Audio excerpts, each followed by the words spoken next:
All right, hip hop Colonians, it's your man DJ Mr. Chris with another fresh, dope episode of Hip Hop Lips. As you guys see, I don't have my best friend Oscar with me. He's not hooked up today, but nonetheless, I got my beats on, ladies and gentlemen. And today's guest that I'm interviewing with these beats, I tell you, man, these podcasts are beginning to be fun. I'm telling you.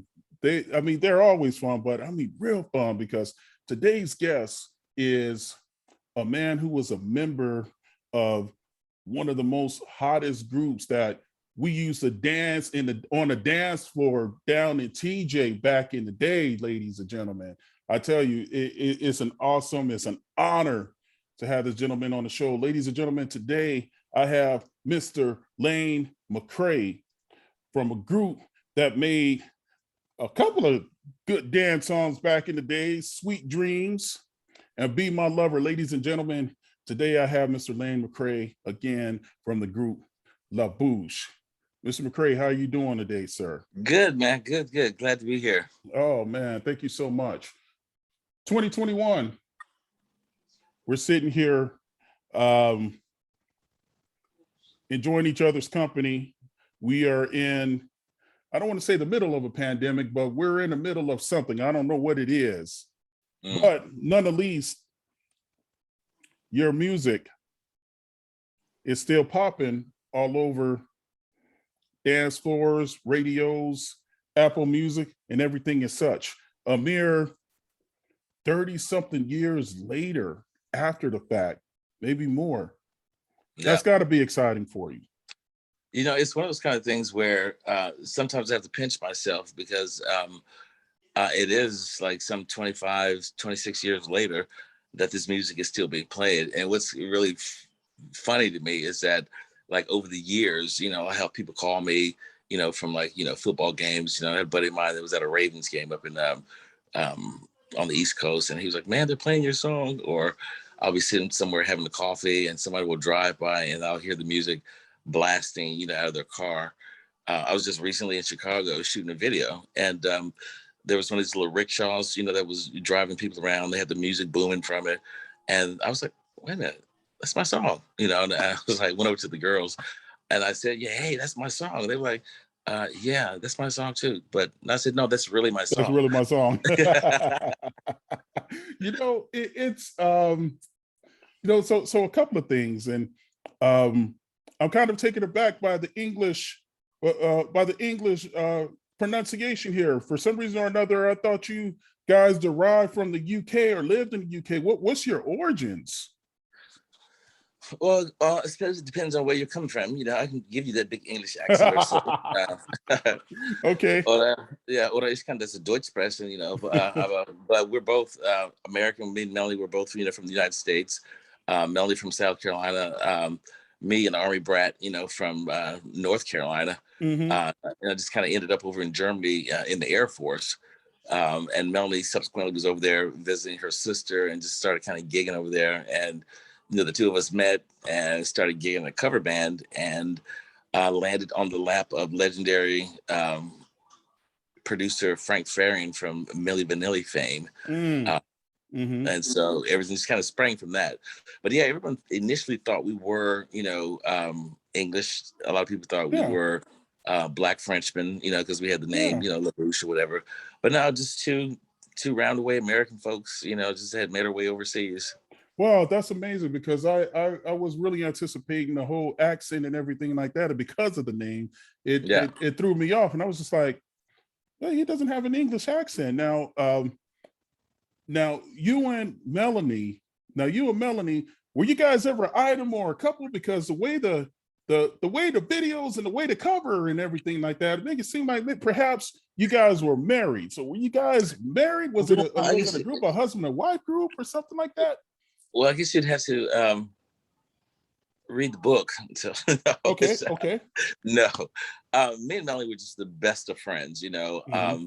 I'm not gonna lie, I said there wasn't an attraction in the beginning, Mm-hmm. but both of us were professional enough to realize that, you know, if we were going to be working together, there could be no hanky panky. Mm-hmm. And though we've had, you know, some iconic examples of couples like Sonny and Cher, Tammy and Marvin, Captain Tennille, Ashton Simpson, or what have you. It just wasn't an ideal thing for us to do. I don't think either one of us were really ready for that. So we both subsequently had our own partners, and just kept that separate, just kept the business. Okay. And so I had to pry just a little bit if it wasn't too personal. So now we have some people that's born into a state, born into the United States, going over into a region that's known for electronic music. What was, how did that all come about? Was electronic music something that you've always wanted to do, or did you just kind of like fall into it? What were some of your influences? Well, I think the both of us just kind of fell into it, because when I first went over to Europe, I went over there in 1991. And around that time, like dance music, for us here in the States was more, a bit slower, about maybe, I don't know, like 97 BPMs a minute or whatever. And it wasn't until I got over to Europe and I started hearing people like Martha Wash, Jocelyn Brown, Robin S., Crystal Waters, those kinds of, vocals over these kind of dancey tracks, that I started to really gain an appreciation for it. It wasn't something that I actually sought out, even though, my taste in music is pretty eclectic, but it was that kind of sound that kind of like drew me in. And at the time, there were a lot of German, foreign producers that were looking for English speaking singers to get on these tracks, and it just was the right time, the right place, the right combination. And, here we are, almost, 25 years later, still kicking it, Yeah. Now let's take Sweet Dreams, because that was my song. That was a cut. It was a Friday night. Let's go out. Let's go party. I'm thinking of dance lights, lasers, the whole 9 yards. You know what I mean? So let's go to the recording process of that. Was there ever a point in time to where you said, "Nah, this isn't my style of music," especially being over here from the United States? Now, I understand that you gravitated towards it a little bit, but let's talk about adaptability. Did you guys produce the tracks? Did you produce the tracks or did Farian produce everything? Walk us through everything, how you was asked to sing on the track or be on the track. Okay, so what happened was Farian actually didn't come into the picture until about a year later. Okay. Initially, it was Armir Sarif, and he's a producer, and Uli Brenner, who's a DJ, were teamed up together and created a label called Beam Records. Melanie subsequently had a production deal with them. Okay. I was working with Melly in a cover band called Groove and Affairs. Yep. And they were looking for, another singer rapper to join this whole duo thing that seemed to be happening with like groups like 2 Unlimited, Culture Beat, 24/7, and a few other groups or whatever. And at the time I was still in the Air Force. So I was just gigging, Thursday through Saturday, doing these cover shows, doing Michael Jackson, doing Prince. She was doing, Shaka Khan, Aretha Franklin, Whitney Houston kind of thing. And she subsequently asked me if I wanted to be a part of this thing. And at that time, I had never even set foot in a recording studio. I just knew that through my experience in the Air Force, I was a part of an entertainment showcase called Tops in Blue, where we did like 167 shows and like a year at all the military installations around the world. So, I had a live performance background, but nothing like in the studio. Sure. And so that's when I jumped in the studio, and I was just green, man. Melanie was the one that, had been doing that for probably about a year or so. So she had, some more experience than I did. So I just followed her lead and, and just really gravitated towards it, as you said, and found the whole process just really interesting and creative, just another outlet to what I was already doing. Okay. So now you're the one that laced that rap, that laced the rap on the tracks. Yeah. Yeah. I tell you, man, when I heard it, I was just like, man, those are pretty tight vocals. So pretty tight lyrics, man. And so, but thanks for your contribution. And first and foremost, before we move on, thank you so much for your service. Thank you, thank you. I really appreciate your service. But if I can interject here real quick too, as the rapper in the group, it was all fun and cute and everything over in Germany, and it was popping off. But when we started, gravitating toward the States and the music started picking up in the States, I honestly was a little reluctant to come to the US because rappers, the street cred, and all that stuff was a concern to me. Was I going to be able to drop a dope rhyme, at the drop of a hat, or was it all planned out and rehearsed or what have you? Yeah. And I remember sitting at RCA Records. We were doing like a series of interviews, radio, print advertisement, whatever. And it was a girl from an urban radio station. And she's like, so Lane, you bringing the rhyme and everything. Can you go ahead and drop a rhyme, spontaneously? And I did. And Melanie looked at me. She was like, what? I have no idea where it came from. It just came. I did, I conquered. So. Hey, you know what? It was kind of like one of those things in the heat of the moment. Yeah. And you definitely delivered. So, and that's a good point that you bring up. How were you accepted over here in the States? So obviously you had pretty big success overseas, but how were you accepted over here in the States? I know for a little bit we were inundated with electro music as such. For me personally, it took me a while to catch on, because there was Hadaway, Real McCoy, Ace of Base, and the whole 9 yards. Yeah. I think over here was probably considered almost kind of like a rap thing. It was kind of like a fad a little bit. And what was funny is that there was a lot of radio stations that didn't play rap music. And so there was always these special edits of like Sweet Dreams and Be My Lover without the raps, because they didn't play rap music, even though it wasn't really rap music. It was just, flavored with a little rhyme, So that was always interesting. But I think it played out perfectly, the success that we had in Europe. So we were able to hit all the, the big cities, big venues and everything over there when we began, our popularity in the US. Just kind of started, I think, honestly, I think it was the gay community that started playing the music first. And then just kind of branched out from there to mainstream, being picked up, in some, major movies, like Night at the Roxbury, Joe's Apartment, Michelle and Romy's High School Reunion. And, with the places like B96 in Chicago and, KTU in New York, and a couple of radio stations, started hitting it up hard and heavy, that we just became like a household name. And just like everywhere you turn, I mean, even as recent as a couple of years ago, with this whole, Gianni Versace murder movie that was on television, almost the whole song was being played on one of the clips, in that show. So it's a testament to, I think, great production, great music, great lyrics, great artists, that it's still around. It's kind of funny because, when you think of rather it's billboards or electronic music, Sweet Dreams or Be My Lover is always on one of those compilations. Yeah. You can't escape either one of those compilations without hearing one of those songs. But with that said, how much of a gift, how much of a curse has a song been to you? Have you ever been able to escape? So say, for example, you solidified yourself in the industry. You solidified yourself as, okay, we are a legitimate artist and we have songs that is charting all over the world in this particular genre.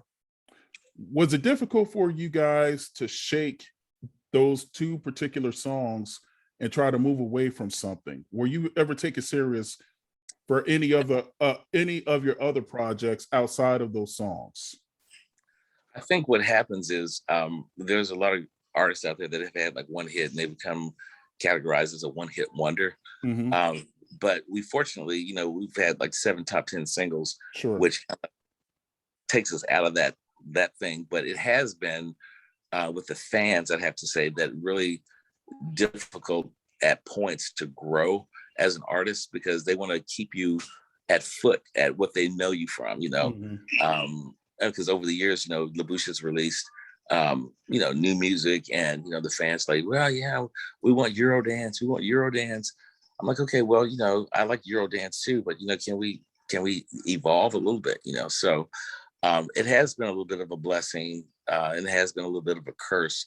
But I think now, especially with the passing of Melody, that people are starting to see now that we can do more, and as a lot of mainstream artists like I don't know, Nicki Minaj and Rihanna and Chris Brown, these kind of guys that have kind of started doing dance music with a little urban twist to it.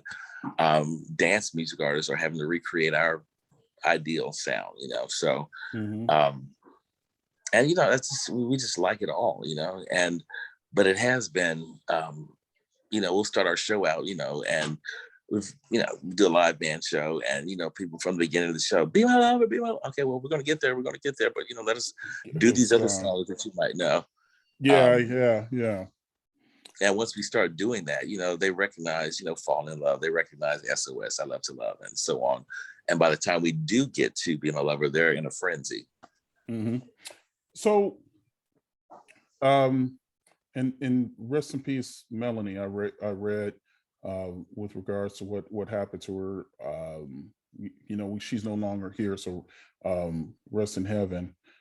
How difficult was that? Now, when that happened, you guys did one last performance, from what I understand. Mm-hmm. But what was your mindset like? Not only a fantastic friend, not only a fantastic coworker, but you were engaged, not meaning like in marriage wise, but engaged in a group with a person that was also your livelihood and everything. Yeah. Her passing, where did that put you at professionally? Man, it's like and I get, we were pretty much, for the better part of 7-8 years, married. We spent every day with each other. We knew each other's, quirks. I was very keenly aware that she wasn't a morning person. I was, and we just had this energy that just complemented, each other. And, Melanie, in 2001 decided to embark on a solo career, and she actually left the group, right? And so that whole thing was one thing, but shortly after that, when her record came out, it was called Ready to Fly. I was out that November of 2001 at my dad's house in Las Vegas for Thanksgiving, and I got a call from Crystal Waters asking me had I heard something about a plane crash, and I was like, no, I haven't heard anything. Then another friend of mine called from Germany and said, there was an accident, but they don't know what's going on. Some people actually walked away from it, and some people didn't make it. And just as I was hanging the phone up, I saw a ticker tape come across CNN and said American-born singer Melanie Thornton dies in cross-air plane crash. And man, my mouth was just kind of like shut wide open. I was just in disbelief because Melanie was such a tenacious person. I knew if anyone was going to walk away from something like that, it would be her, and sadly, that was the case. And so it did take me, I mean, obviously, losing a family member that close to you was devastating, because I hadn't lost any personal family members, at that point. So it was the first, and I was just literally in shock, man. And I took a couple of years off. I self-medicated, drinking and just debauchery, just trying to deal with it. When I was ready to go back to work, I went back to, and I won't call his name, but I went back to our agent, to say that, I think I'm ready to go back to work. I want to honor her memory by keeping the music alive and still touring. And he subsequently told me that, LaBouche was dead, that it died with Melanie, and perhaps I should get a day job. Totally negating my contribution to the group or, my talent or what have you. Yeah. So, as I was raised, I was like, okay, well, yeah, well, sorry you feel that way. I'm gonna press on. So Ruben and I pretty much just kind of like rebranded and started from the ground up and went back to work. But it was definitely difficult. There's not a day that goes by that I don't think about or remember her. And every show that we do, she is mentioned. No one wants to forget her. No one's trying to replace her. And that's subsequently been one of those kind of things where the fans are very loyal. This is not LaBouche. I said, well, yes, it is LaBouche. It's just a different incantation of LaBouche and everything.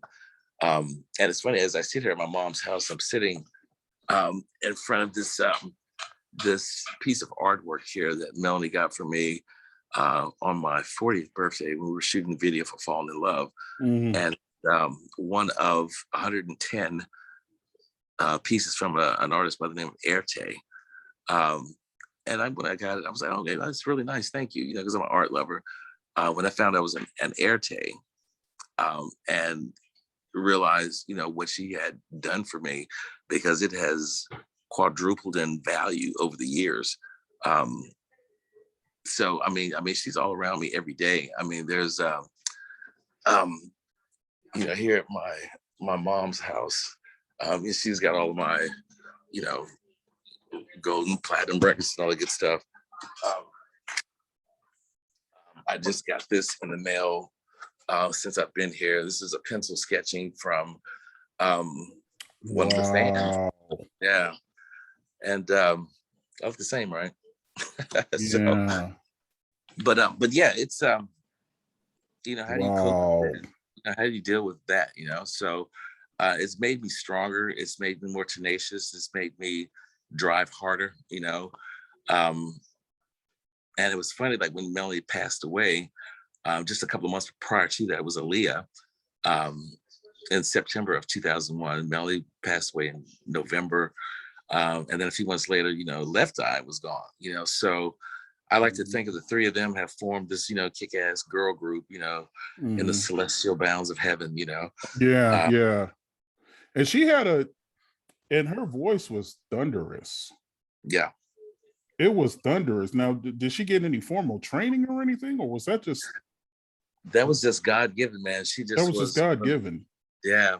It's one of those voices where, I was just, I sang, and did musicals and stuff like that. So I had an ear, but she had one of those voices that was instantly recognizable. Like when you hear Crystal Waters, that's Crystal Waters. Or you hear Tina Turner, that's Tina Turner. CC Whitney, Peniston, yeah. yeah, yeah, and just amazing, and with us being produced by Frank Farron, obviously, every time we did a radio interview or something like that, it was always, can y'all sing something live just to make sure that it's really y'all? Yeah, And they were yeah. amazed at her vocal prowess. She was just, just fantastic, man. I just could sit there and listen to her all day. Yeah, no, absolutely. When it's when you think of Be My Lover, you think of Wanna Be My Lover. Yeah, That's I hear you. what you think of, then you drop your part. But it's rest in peace of Melanie. Yeah. Should I tell you a And real quick story about Be My Lover? I was telling you earlier, that there was an attraction between the two of us. And I remember sitting back in between sets when we were singing with the cover band, and she just came out and she was very straightforward. There was no mincing words with her. She's like, so how do you feel about mixing business and pleasure? I was like, well, and I was just kind of like, wow, that was really direct. I was like, well, I guess if the two people can work it out, and what have you, I guess it could work. And around that same time, we had the track, for Be My Lover. And so she started penning, looking back on all the time that we've spent together, you should know by now if you want to be my lover. And I was like, well, I hear, you wanna be my yeah. And I say, yeah. well, I hear what you say and I see what you do, but I need to know a little bit more about you. But I do want you to know what it's telling me, that you want to be my lover. The hook from the song, as a songwriter, you'll do something like, da da da dee, da da da. I want to be the, and you try to put the words to the melody that you create. And we couldn't find anything for the la da dee da da da da da dee da da da da. So we just left that in there as the hook. And so no finer song could have come out of truer originality than that. I mean, Yeah, it's, you know, just to just to take you just to take you down to how I felt when I every time that I hear that song. It's it's a dynamic song that refreshes itself over time. mhm, Because when I was listening to it, I was 22-ish around there. mhm, Now 48 now. But it it really it's big. It's really big. It's it has a presence. mhm, Everything everything down to the music. Is you know, and both of the and all of your tracks are like that, which is amazing, which mhm. it's really the sound is meticulous, you know. Each song has creates its own space and lane, and that's what I like about Yeah, your music. It creates its own lane, yeah, creates its own space. And believe it yeah, or not, you know, the music and the vocals, they're needed, but they complement each other so well. And mhm, which is you know, which is one of the things that I commend, especially electronic music. You know, now when you fast forward, like I said, there's not a compilation that you can get by with electronic music that those at least one of those two songs are, if not both, are on. yeah. I like to think of it sometimes, you like when you're reading a book, you know, how it flows from, you know, the forward to like the first chapter, second chapter, third chapter. When you listen to the music, and trust me, I've listened to these records and just incessantly over and over and over, and it listens like you would read a book. There's a flow to it, you know. And I think Mhm. when you're putting a record together, it has to have the kind of cohesiveness, you know. Sure. Uh, and I'm absolutely, when I say I'm humbled, you know, at the the presence of that record, even to be a part of that, you know, it's so humbling, man, because um artists long for that, you know, they wish for that, they pray for it, and to actually, you know, be, you know, and I don't say this personally, you know, but you know, to be iconic and to be legendary, and to have created something that stood the test of time, you know, is truly humbling, you know. And if I do nothing else, you know, my carbon footprint will, you know, say, you know, here Leroy was, you know, here I was, Yeah. you know. My kids, you know, my grandkids, you know, will benefit from that from years to come. So That's awesome. That's awesome. And you know, it's obvious that that you know that genre of music is you know, there's different incantations of it now. Um but it when you think of the Hataways, the CCs, the Robinesses, the Real McCoys, you guys, even though that you're not on the radio as much, if there was a concert in town, it would sell out. mhm. That's got to make you feel like, wow, our music stood the test of Yeah, time. So with that said, how do you keep your legacy relevant? you just remain real, you know. And it is humbling to still step in front of a crowd of still, you know, 25, 30,000 people that have come to see you after all these years. Yeah. I think, you know, I'm very engaged on social media. Melody and I were always very sociable. We would stay and take pictures, you know, after the gigs and stuff until the last person had a photograph. And there are some artists that really believe the hype around their celebrity or their success or what have you. And and it's unfortunate because they've missed out on a whole lot, because, you know, without the fans and the people who have come to these shows and bought our records and everything, there is no us. Yeah. And we recognized that from the get-go, you know. And remained very humble. You know, we never traveled around with big entourages and security and all this other stuff. We were just really engaged and really just kind of accessible, you know, to the fans. But you know, I mean, I was just in Chicago last Saturday, and you know, we do everything from like clubs to, you know, festivals. Yeah.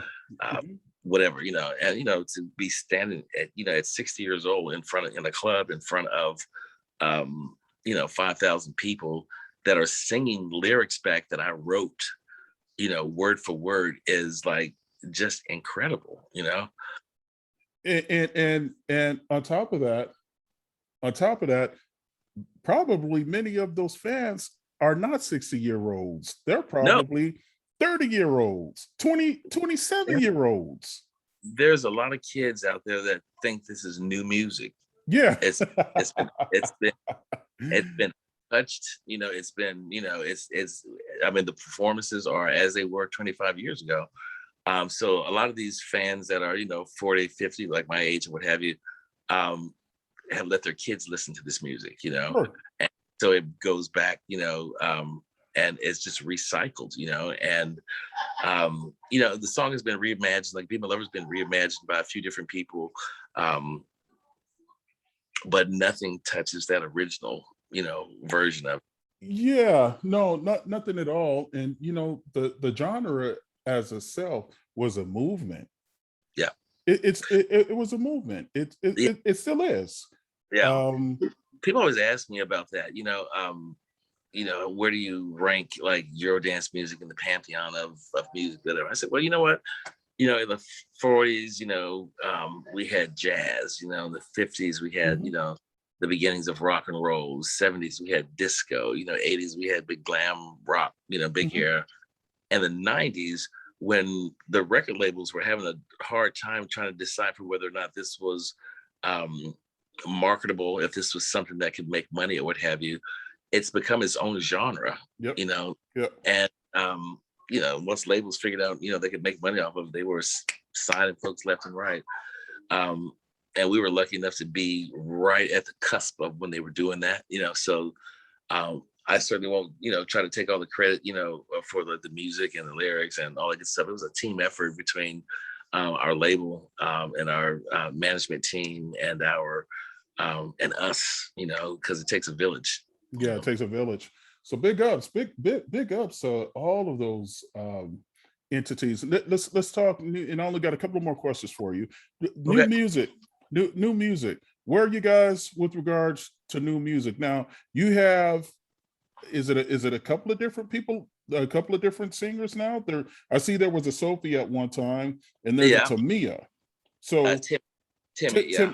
Okay, so what happened was, as the Bouche has evolved and everything, I was trying to take it out of that known duo, and feature a few different, talents on this next record.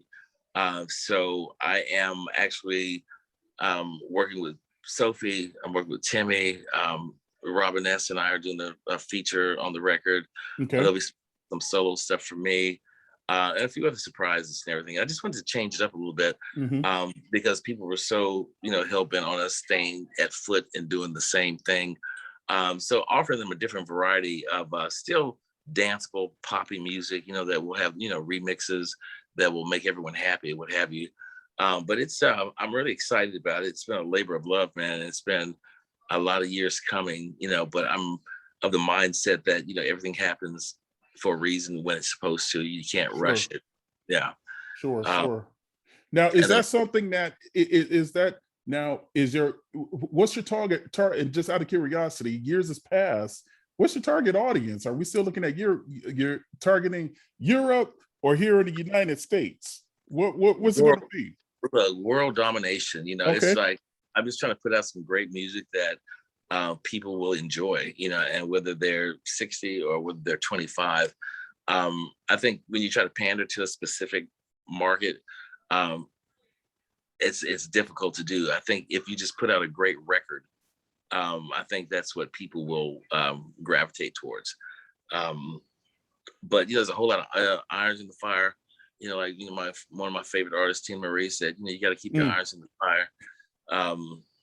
And that's what I've done, with La Bouche, with regard to McCray, because I've got, a single out now over in Europe called Save My Life that's, been played all over, German radio right now. And, wow. Are kind of gagging. They're like, oh my God, that's the rapper from La Bouche. Who knew he could sing, So, and that's in a whole different direction musically. As like I said earlier, there's so many different facets of me, of what I like musically. I You know, gotta I gotta listen to that. I never got an EPK from for Ruben, a yeah, press kit. yeah, So yeah. He's not repping that, so I mean, yeah, he definitely can get it to you though. But yes, it's okay. McCray, under McCray. It just came out last month. You know, you get like 500,000 clicks on YouTube already, and Okay. I'm really kind of blown away. Um, and like I said, if I die tomorrow, one of the things that I definitely wanted to do, aside from the Bouche, was to kind of have my own personal success, and not that I'm ashamed or with the LaBouche, whatever. But I just wanted to have, just to make sure I could have done this on my own and that I wasn't just an accessory, to Melanie. Yeah. So, Yeah. yeah, You want to make sure you want to make sure that that people understood that there was more substance to LaBouche than just yeah, Melanie. And yeah, yeah. I got you. I got you. My last question: what would you do if you can go back? I guess it's a two-part question. First part of the question is, if you can go back and give yourself advice today, if you were able to go back and talk to the young man back then, what kind of advice would you give him? Second question, if you could do anything different, would you? What advice would I give myself? Well, I have to say that Mel and I were both, of age, when we started out, both of us educated. I don't know if I would have done anything differently. I think it happened the way that it was supposed to happen. Um, Personally, I would have said, don't eat that, but Yeah, years later, you go pay for it. right. But no, everything happened the way it was supposed to happen, so I have absolutely no regrets. I wouldn't change anything about that. The second part of your question, what I have done differently? Yes, sir. Wow, that's a good question. What would I have done differently? Professionally, I think one of the things that Mel and I wanted was to be a household name, and I think we've become that. But Yeah. I really, really wanted to branch out more into television, film, as walk on guest or acting, what have you. I probably would have driven myself harder to make that more of a reality. Yeah, Okay. yeah, I think, yeah. It's one of those kind of things that, of course, you always want to do more. You always want to be the best and reach the highest realms of blah blah blah blah. Um, but yeah, I've always been a very happy-go-lucky kind of person. You're rooted spiritually, God-loving. So I'm always a firm believer in things that happen for a reason when they're supposed to happen. Um, and what God has for me is for me, and what He has for you is for you. So, and I believe that you can have the desires of your heart, whatever that is, um, if you ask Him. Mr. McCray, let people know where they can find you at on Instagram, where they could get a glimpse and a sample of some of this music and some music that is going to be on the horizon for LaBouche. Okay, well, you can reach me at a couple of different places. I'll give you the first one. It's going to be Sir Lane McCray on Instagram. You can also reach me at McCray Official on Instagram. You can check me out at Dr. Lane McCray Jr. on Facebook, LaBouche Official on Facebook, or you can just Google LaBouche and it'll give you the pantheon of everything that we're connected to, and you'll get first dibs on the new stuff that's coming up, the touring schedule, merchandise, all that good stuff. And I answer all my stuff personally. I don't have a team of people answering emails and questions. I do that all myself. So when you hear from me, trust and believe it's me. That's what's up. I really appreciate it. It's I thank you so much for your time. I really appreciate it. There was never a time, and and really, I'm sincere when I say this. There was never a time to where I have heard your music and turned it off. Never. Mm. In the car, in the club, whatever the case is. You know, your music set the tone and the standard for somebody. Somebody know that I'm doing an interview and somebody I always got to call. But you know, your music set the tone for. It was a backdrop for many of us. Yeah. Uh, it was a time, you know, where we associate with, man, those were good times. Those were awesome times. Yeah. Do you ever wish you could go back? Yeah, sometimes yes, sometimes no. Yeah. For the most part, though, you know, I sit and wish that sometimes I could go back and relive some moments. But Yeah. it's those moments that got me to where I am today. Because you know, being able to talk, you know, to find folks like yourself about their music and what inspired them is Hmm. it's it's a great feeling because I get to share what your music did for me 30 years ago, Yeah. 25, 30 years ago. And a lot of artists don't really realize that. But you know, God has set it up for me to where not only do I get to interview you, but you get to hear what an influence, you know, how your music influenced what your music did, you know, what I was going through. Because when I was listening to, you know, Be My Lover and Sweet Dreams, I remember I was just like, I actually remember looking at, I think it was infomercials or something like that, and seeing your name go up on these compilations. And I was Yeah. a young kid, but Yeah. those times were just so But memorable to me. It's priceless and precious. But you know, the one thing that I take with me, and I carry with me daily, are the conversations I've had like this, Mhm, or after shows. You know, I'll be talking with some of the, I call them the kids or whatever, family or whatever. mhm, Uh, Tell me that they um, were going through, you know, something very difficult, personal, going through a divorce, you know, or just coming out, or whatever the situation is, you know, and the music helped them get through that. mhm. And I think artists really realize the impact that they have on people, you know. Um, I remember, you know, when I first came in the Air Force back in 1910 or whatever year that was, and, you know, it was coming from Kentucky, you know, being like on the East Coast. And I was just introduced to, you know, all this music, you know, and so that was a soundtrack to my life. And I hear these songs like years later, and it takes me back to a place where I remember exactly where I was, what I was doing, how I was doing it, you know, and to be able to talk to these people, and to know that you've had that kind of an impact, you know, it's like I said, it's very humbling, you know, and I'm so grateful, that I've had the opportunity to be used in that way, you know, and paying it forward and sharing those stories with you, and you know, you carry that with you and you share it with your listeners. Um, you know, that's what life is about, you know. Yeah, yeah, yeah. You know, it's it's all about sharing and passing things down, you know, and I appreciate the fact that you're not too big to speak to people that adored you. You Oh know, yeah. I've had, you know, I've interviewed a lot of people, and my hats off to, you know, there's too many to name, but there's also some people that's just like, man, you know, I'm not sure about this person anymore. You know, I was a big, strong supporter of them, and they can't.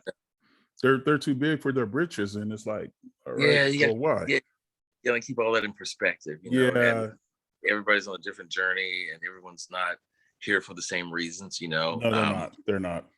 Yeah, I'm here for the collective humanity, you know, and the sharing and the spirit of love, the spirit of the music, and um, Well, I tell you what. Well, just thank you so much for your contributions, ladies and gentlemen.